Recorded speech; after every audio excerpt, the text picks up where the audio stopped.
Good afternoon, Crossway Church. This is our first midweek update. We thought this would be a good way to connect with you and to communicate a few items that are on our minds. Doug's going to give us a little devotional here in a moment, and Steve's going to go over some prayer items. Two quick announcements first. The first announcement is decision about the next couple of Sundays. So we are definitely canceling this coming Sunday, which I'm sure you would have guessed. And we're probably canceling the following Sunday, which is Palm Sunday. And of course, we hate to cancel any Sunday, but I think the best way to think about it is that we're going to probably cancel that. But we'll confirm that in next week's midweek update. And then the other thing is just to remind you about giving. I certainly don't want to harp on that topic, but our expenses, the church expenses, still carry on, and we know as well that others may be struggling financially. So we don't mean to press this beyond or to the point of compulsion, but just by way of reminder to remind you to give, because we don't have the reminder on Sunday mornings. If you can set up a recurring payment from your bank account or through online giving, that would be ideal at this time. The good news is our giving more than doubled over the last week than the previous week. The news that's not as great is that doubling a small amount doesn't turn it into a really large amount, but it's certainly going the right direction, and it's encouraging to see that direction. So thank you for responding already. And please, if you haven't sent in your tithe and your offerings, please do that. The church is going to need that for our expenses going forward. All right, I have Actually, Doug's going to give us devotional next. Yeah, but you can keep that. Okay, go ahead, Doug. Pardon us. We're well rehearsed. Yeah, we're very smooth in this environment, in this mode. Well-oiled machine. All right, we're going to turn to Psalm 46. To the Lord. This is a very appropriate psalm in a time of trouble, and here we are. We are in a time of trouble, church. This is the psalm that gave birth to Martin Luther's hymn, "Mighty Fortress is Our God." So, chapter 46 of the Psalms. God is our refuge and strength, a very present help in trouble. Therefore we will not fear though the earth gives way, though the mountains be moved into the heart of the sea, though its waters roar and foam, though the mountains tremble at its swelling. Selah. There is a river whose streams make glad the city of God, the holy habitation of the Most High. God is in the midst of her. She shall not be moved. God will help her when morning dawns. The nations rage, the kingdoms totter. He utters his voice, the earth melts. The Lord of hosts is with us. The God of Jacob is our fortress.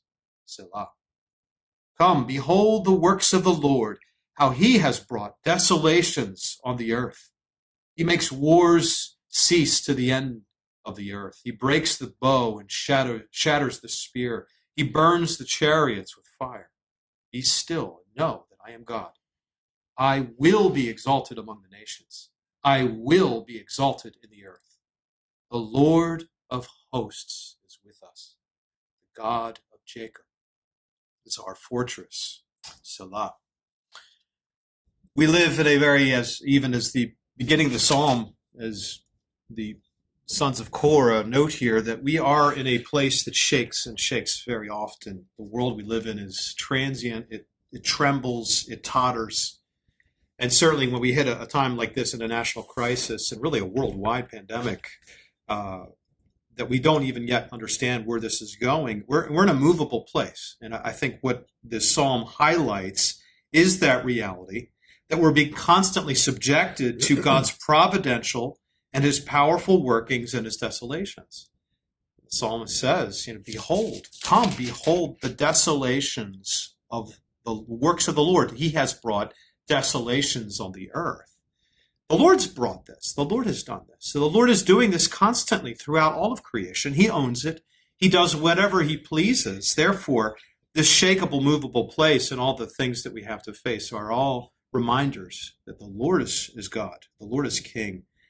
And certainly they are reminders of our own transience, and they're reminders of his eternality. They're reminding us of our fragility and reminding us of his permanence.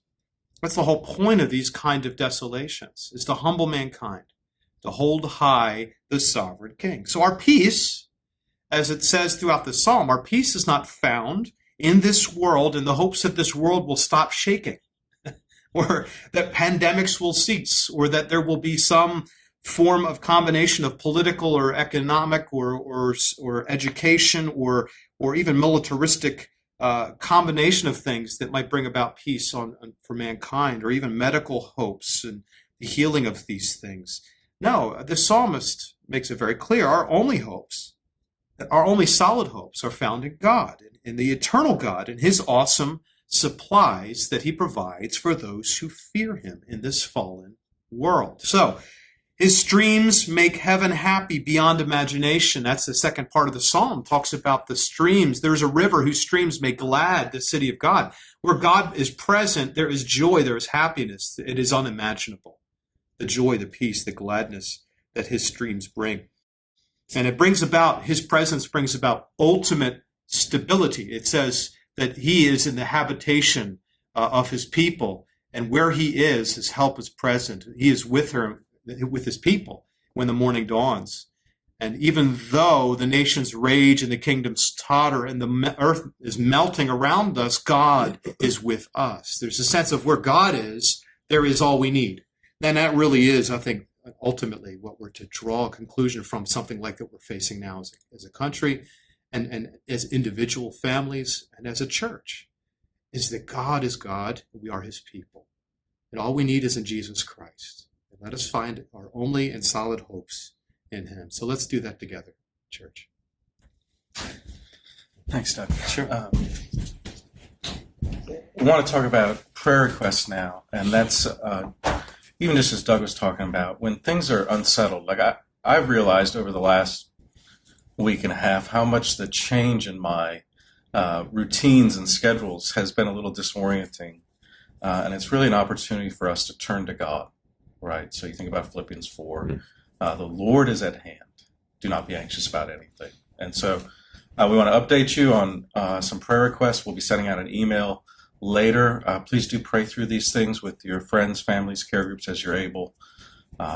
And we also want to hear from you as you have prayer requests. So first, just an update. Ben Brown has returned home, which is positive news. He's had a couple good days. There's still a significant road ahead of them, and so we want to continue to pray for the entire Brown family, even as we have been.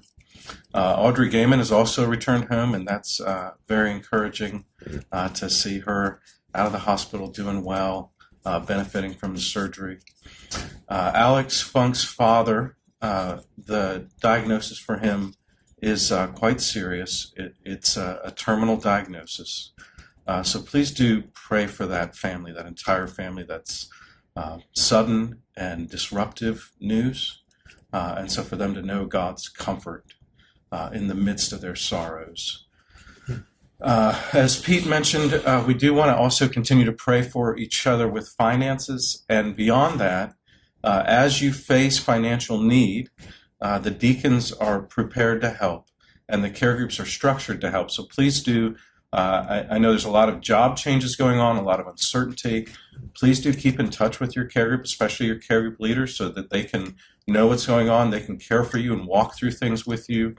We have the benevolence funds. We want to love and care for one another in the midst of this crisis. We know that God's sovereign, and part of that is how he's positioned us as a church to walk through this and to care for one another. So please do reach out and interact with your care group leaders as you have need. We also want to encourage you, as schedules and routines have been disrupted, Ephesians 5 talks about making the best use of the time. And some of this does give us an opportunity to evaluate and reflect on, okay, how do we spend our time? What are we doing in our day-to-day? What kind of interactions are we having? And in many ways, some of the distractions of life have been removed from us. And so we want to encourage you to be intentional in evaluating and engaging that, so that you are engaging the Lord, engaging the relationships responsibilities He's given you, this is actually an opportunity, I think, for us to be sanctified in ways that we wouldn't necessarily otherwise be. So please do consider and engage with that as well. And then finally, we also want to continue to pray and care for the seniors in our church. We know that it's a sign of God's blessing that someone would attain that age and that station in life, that it's to be honored. Gray hair is to be honored. We're certainly grateful that there are an increasing number in our church who have walked decades faithfully with the Lord in their responsibilities. We want to honor and encourage them. We also want to recognize that this pandemic does uniquely threaten them, right? That it seems to have a more serious effect in the senior population. So we want to continue to pray for, care for them. We want to encourage you to reach out to the seniors in your care groups, even just a call, an email, any expression of love, any sort of practical care, if there's grocery shopping that can be done, that sort of thing. Please do continue to honor and care for these folks that God has put in our midst. Yeah, thanks, Steve and Doug. And thanks all of you for your prayers all through this time. We've heard from many of you that say you're praying for us. We want you to know that we continually pray for the church, that God would, first of all, protect the church, protect our members from the virus, of course, but also to strengthen the church at this time, to encourage us, to let us seize the opportunities that this strange and unique season gives to us. So we're praying for you. We'll continue to do that. Please do pray for us. Pray for the whole church as you can. If you can, also maybe take just a few minutes now, and now that you've heard this list of requests, take a few minutes and pray. Pray alone, or pray together with your family, or pray with whoever's there, and ask the Lord to intervene in all of these different circumstances and situations. And also, if you have a prayer request, if you're in need of prayer, feel free to email it to one of us or to the one of the administrative assistants. They'll get that request over to us, and we'll put that on our list as well to keep praying for. And also, I look forward to seeing you by way of video this coming Sunday with our next sermon in the series in 1 Corinthians. God bless your day.